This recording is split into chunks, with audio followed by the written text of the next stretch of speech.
Guys ప్రతి ఒక్క UPSC aspirant coaching తీసుకునే ప్రతి ఒక్కరు హైదరాబాద్ లో కోచింగ్ తీసుకుంటున్నారా, ఢిల్లీలో కోచింగ్ తీసుకుంటున్నారా, లేకపోతే బెంగళూరులో తీసుకుంటున్నారా, లేకపోతే విజయవాడలో తీసుకుంటున్నారా, లేకపోతే వైజాగ్ లో తీసుకుంటున్నారా, యూపీఎస్సీ అయినా గ్రూప్ 1 అయినా గ్రూప్ 2 అయినా దారుణమైన విషయం అయితే ఇది. అందులో మన మన తెలంగాణ వాళ్ళు కూడా ఉన్నారు. తెలంగాణ ఒక ఆమె కూడా ఉంది. తన పేరు వచ్చేసి తాన్య. సో తెలంగాణలోని శ్రీరాంపూర్ సింగరేణి భూగర్భ గనిలో మేనేజర్ వాళ్ళ ఫాదర్ అయితే. సో ఐఏఎస్ కావాలి అని చెప్పి ఢిల్లీ వెళ్తే విగత జీవిగా తిరిగి వచ్చింది. దాంతోపాటు శ్రేయా యాదవ్ అండ్ నవీన్ దల్విన్ కూడా. శ్రేయా యాదవ్ వచ్చి యూపీ ఉత్తరప్రదేశ్ నుంచి, నవీన్ దల్విన్ వచ్చి కేరళ నుంచి. సో సిచ్యువేషన్ ఏంటి అంటే, ఇది జరిగింది రావోస్ ఐఏఎస్ లో. దాని క్రిస్టల్ క్లియర్ గా ఇన్ఫర్మేషన్ అయితే ఉంది. చాలా క్లియర్ గా జరిగిన విషయం ఏంటంటే, క్లాసులు అక్కడ జరగలేదు కానీ స్టడీ అవర్స్ అక్కడ జరుగుతూ ఉన్నాయి. వీళ్ళు దాదాపు 30-40 మంది అక్కడ కూర్చొని వాళ్ళ పాటి వాళ్ళు చదువుకుంటూ ఉంటే with in fraction of seconds లో వరద వచ్చిన కొన్ని గంటలు పట్టిందంట ఆ వాటర్ బయటకు తీయడానికి. అంత నిర్లక్ష్యం వ్యవహరించారు. అసలు స్టడీ హాల్లో first of all proper exit కానీ అవన్నీ ఉండాలి. అలా లేకుండా ఇట్ సింపుల్ గా ఎలాంటి స్ట్రక్చరల్ మినిమం ఫాలో అవ్వకుండా రూల్స్ అనేవి. ఈరోజు ఆ ఇన్స్టిట్యూట్ లో ఫీజు వచ్చి 1,70,000 1,80,000 అప్రాక్సిమేట్లీ 1,50,000 నుంచి 1,80,000 మధ్యలో ఉంటుంది ఆ ఇన్స్టిట్యూట్ లో. ఎంత దారుణం అంటే ఇది. హైదరాబాద్ లో నాకు డౌట్ ఏమొస్తామంటే, ఇప్పుడు ఏమవుతుందంటే నెక్స్ట్ అందరూ అంటే ఇప్పుడు సెల్లార్ లో మనకి క్లాసులు జరగకూడదు, సెల్లార్లో జరగకుండా మామూలు క్లాసుల్లో జరిగితే ఓకేనంటే, మామూలు క్లాసుల్లో జరిగిన ప్రాపర్ ఎగ్జిట్ ఉండాలి, ప్రాపర్ గా దానికి సంబంధించిన సేఫ్టీ, ఫైర్ సేఫ్టీ ఉండాలి. అవన్నీ కరెక్ట్ గా ఉన్నాయా లేదా, ఎగ్జిట్స్ కరెక్ట్ గా ఉన్నాయా లేదా, ఒకవేళ ఏమన్నా ఎమర్జెన్సీ అయితే ఇమీడియట్ గా మనము దాని నుంచి బయటపడేదానికి అవకాశం ఉందా, ఇవన్నీ చెక్ చేసుకోవాలి. హైదరాబాద్ లో ఇలాంటి ఇన్స్టిట్యూట్స్ ఏమైనా ఉన్నాయా మీరు స్టూడెంట్స్ చెప్పాల్సిన అవసరం ఉంది. ఎందుకంటే మనం ఎప్పటికప్పుడు సరే ఇది వాళ్ళ ప్రాణాలు పోయినాయి, చాలా బాధాకరమైన విషయం. సో ఎవరైతే ఉన్నారో కాబోయే ఐఏఎస్ ఐపీఎస్ అయి ఉండొచ్చు, లేకపోతే అంతకంటే ఇంకా మంచి పొజిషన్కి వెళ్ళే వాళ్ళు అయి ఉండొచ్చు. బట్ ఎనీవే మన బ్రదర్ కానీ మన సిస్టర్ కానీ అలాంటి పరిస్థితుల్లో మనం ఊహించుకుంటే మనం ఎంత బాధ అనిపిస్తుంది. ఊహించుకోవద్దు, ఖచ్చితంగా ఊహించుకోవద్దు, చాలా బాధ అనిపిస్తుంది. కానీ వీళ్ళు మన సిస్టర్స్ అయితే ఆ పెయిన్ ఎంతలా ఉంటుంది. సో అందుకని నేను చెప్తాను, మంచి ఐఏఎస్ కోచింగ్ సెంటర్ సెలెక్ట్ చేసుకోండి. అంటే వీళ్ళు ఫిజికల్ గా లేకపోతే చనిపోయి ఉండొచ్చు. కొంతమంది సరిగ్గా కోచింగ్ ఇవ్వకుండా వాళ్ళ కళల్ని చంపేస్తా ఉన్నారు.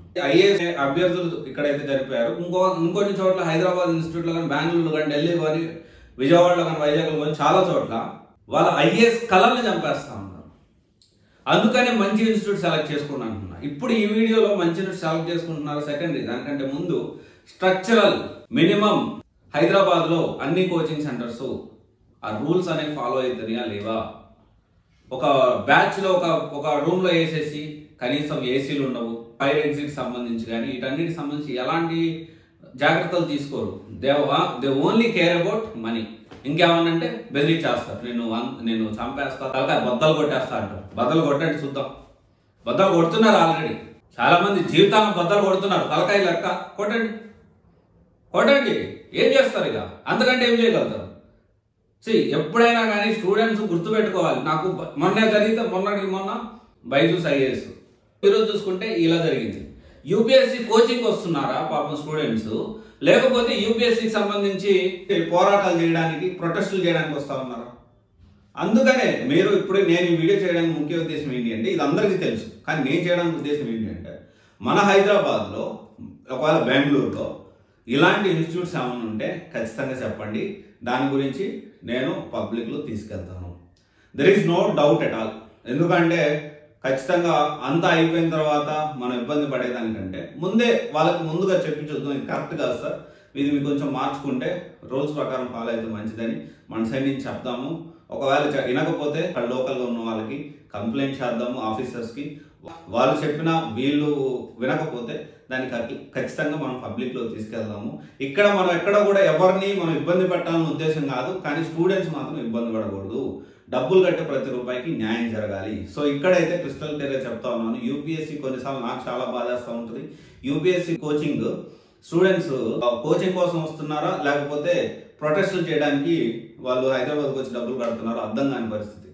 సో డెఫినెట్లీ ఇది మనము అంటే ఒకసారి జాయిన్ అయిన తర్వాత వాళ్ళ డబ్బులు వెనక్కి ఎలాగో ముందే అవేర్నెస్ అయ్యి ముందు correct right coaching centre select చేసుకోవడం చాలా ఇంపార్టెంట్ అని నేను గట్టిగా దృఢంగా నమ్ముతాను.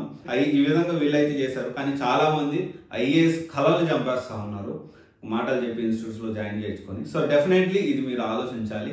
అండ్ దీని గురించి ఇంకా క్లుప్తంగా నేను గ్రౌండ్ వర్క్ చేస్తున్నాను. ఖచ్చితంగా దీని గురించి మళ్ళీ కూడా అప్డేట్ చేస్తాను డీటెయిల్ ఇన్ఫర్మేషన్ అనేది. సో ఇన్స్టిట్యూట్స్ ఇన్ని రోజులు నేను ఏమనుకున్నానంటే క్వాలిటీ ఒకటే చాలా ముఖ్యమని అనుకున్నా, కానీ క్వాలిటీతో పాటు ఖచ్చితంగా వాళ్ళ సేఫ్టీ కూడా లేదు అనే విషయం సో నిన్న జరిగిన ఇన్సిడెంట్తో తేటతెల్లమైంది. ఖచ్చితంగా ఇది చాలా బాధాకరమైన విషయం. ప్రతి ఒక్క అభ్యర్థి దీని గురించి మీరు జాయిన్ అయ్యేటప్పుడు మినిమం కొంత విషయాలు తెలుసుకొని ఇన్స్టిట్యూట్లు తెలుసుకొని జాయిన్ అవ్వమని మనవి. పేరెంట్స్ కూడా ఢిల్లీ వెళ్ళిపోతే యూపీఎస్సీ క్రాక్ చేసేస్తాడు అనే భావన కరెక్ట్ కాదు. వాస్తవానికి అక్కడ రిసోర్సెస్ ఎక్కువ ఉన్నప్పటికీ ప్రాబ్లమ్స్ కూడా అదే విధంగా ఉన్నాయి. ఈ రోజు ఒక ప్రాబ్లం బయటపడింది, ఫుడ్, ఇంకా చాలా వెదర్, ఇంకా చాలా ప్రాబ్లమ్స్ ఉన్నాయి. ఓకే, ఎనీవే దీని గురించి హైదరాబాద్లో ఎలాంటి ఇన్స్టిట్యూట్స్ ఉంటే ఖచ్చితంగా మీరు సమాచారం ఇస్తారని భావిస్తున్నాను. Thank you. This is Raj signing off.